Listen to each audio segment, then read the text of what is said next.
আজকে বাড়িতে বানিয়ে ফেললাম হাক্কা নুডলস, তাও আবার ঘরে থাকা উপকরণ দিয়েই। আশা করি রেসিপিটি আপনাদের খুব ভালো লাগবে। রেসিপিটি পুরো দেখার রিকোয়েস্ট থাকলো। রেসিপি যদি আপনাদের ভালো লেগে থাকে তাহলে চ্যানেলটিকে অবশ্যই একটি সাবস্ক্রাইব করে দেবেন, এরকমই আরও সিম্পল এবং ইজি রেসিপি পাওয়ার জন্য। আর ভিডিওটি যদি ভালো লেগে থাকে তাহলে চ্যানেলটিকে একটি সাবস্ক্রাইব করে দেবেন। চলুন তাহলে রেসিপিটি শুরু করা যাক। আমি প্রথমে জলের মধ্যে একটু সাদা তেল দিয়ে চাউমিনটাকে খুব ভালোভাবে সেদ্ধ করে নেব, আবার একদম গলিয়ে ফেলবেন না। আমি কিছু সবজি নিয়েছি, তার মধ্যে ছিল পেঁয়াজ, ক্যাপসিকাম আর বিনস। এগুলোই আমার ঘরে ছিল, তাই আমি এগুলোকে খুব সুন্দরভাবে কেটে নিয়েছি। কাটা দেখালাম না অযথা, ভিডিওটা বড় হয়ে যাবে। আর নিয়েছি রসুন। এখন কড়াই গরম করে এর মধ্যে আমি নিয়ে নিব সাদা তেল। সাদা তেলের মধ্যে আমি দিয়ে দিলাম রসুন কুচি। রসুনটাকে আমি হালকা একটু ভেজে নেব। এর মধ্যে আমি দিয়ে দিলাম একদম কম, হাফ চামচের থেকেও কম লবণ। এখন আমি এর মধ্যে কেটে রাখা সবজিগুলো দিয়ে দেব। আর হ্যাঁ, গ্যাসের ফ্লেম কিন্তু হাই থাকবে। পুরো রান্নাটা কিন্তু হাই ফ্লেমেই হবে। হাই ফ্লেমে রান্না করলে কি হয়, সবজির কালার পরিবর্তন হয় না, আর সবজিগুলো সেদ্ধ হয়ে গেলেও কিন্তু এর মধ্যে যে ক্রাঞ্চি ভাবটা সেটা থেকে যায়। তাই পুরো রান্নাটা এইভাবে কিন্তু হাই ফ্লেমে করতে লাগবে। এভাবেই আমি কিন্তু নাড়াচাড়া করতে থাকবো যতক্ষণ না সবজিটা সেদ্ধ হয়ে যায়।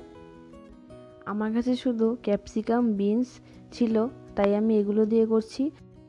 আর তাছাড়া এর মধ্যে বাঁধাকপি, পনির, মটরশুঁটি এসব দিয়েও কিন্তু অনেকে করে। নিজেদের পছন্দ মতো সবজি দেওয়া যায়, তাহলে কিন্তু খেতে খুবই ভালো হয় এবং রেসিপিটা একটি হেলদি রেসিপিও হয়। এখন আমি এর মধ্যে দিয়ে দিলাম ম্যাগি মশলা। আমি 1 চামচের মতো ম্যাগি মশলা আগে দিলাম, দিয়ে কিন্তু আমি আগে ভেজে নেব, পরে শেষে আমি আবারও দিব। সবজিগুলো আমার ভাজা হয়ে গেছে। এখন আমি সেদ্ধ করে রাখা চাউমিনটা এর মধ্যে দিয়ে দিলাম। এই কাজটা কিন্তু একদম সাবধানে করতে লাগবে, এই মেশানোর কাজটা, তা নাহলে কিন্তু চাউমিন ঘেটে ঘ হয়ে যাবে।